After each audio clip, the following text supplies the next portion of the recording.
एक बार गौतम बुद्ध अपने एक शिष्य के साथ जंगल के रास्ते जा रहे थे। ढलान पर से गुजरते समय अचानक शिष्य का पैर फिसला और वह तेजी से नीचे की ओर लुढ़कने लगा। वह खाई में गिरने ही वाला था कि तभी उसके हाथ में बांस का एक पौधा आ गया। उसने बांस के पौधे को मजबूती से पकड़ लिया और वह खाई में गिरने से बच गया।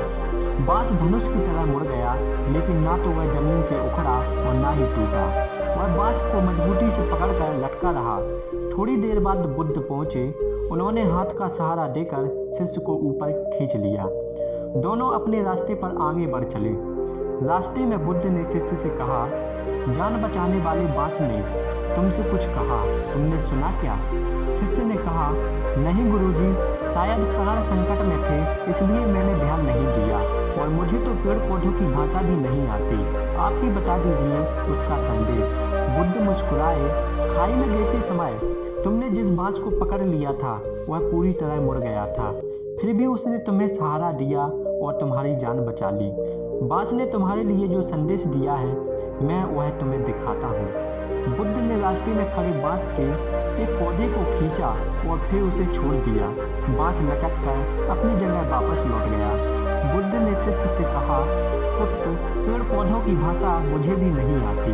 बेजुबान प्राणी हमें अपने आचरण से बहुत कुछ सिखाते हैं। बुद्ध ने शिष्य से कहा, हमें बांस की इसी लचीलेपन की खूबी को अपनाना चाहिए। तेज हवाएं बांसों के झुरमुट को झकझोर कर उखाड़ने की कोशिश करती हैं, लेकिन वह आगे पीछे डोलता मजबूती से धरती में जमा रहता है। बांस ने तुम्हारे लिए यही संदेश भेजा है कि जीवन में जब भी मुश्किल दौर आए तो थोड़ा झुककर विनम्र बन जाना, लेकिन टूटना नहीं, क्योंकि बुरा दौर निकलते ही तुम पुनः अपनी स्थिति में दोबारा पहुंच जाओगे।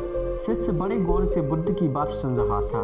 बुद्ध ने आगे कहा, बांस न केवल हर तनाव को झेल जाता है, बल्कि यह उस तनाव को अपनी शक्ति बना लेता है और दुगनी गति से ऊपर उठता है।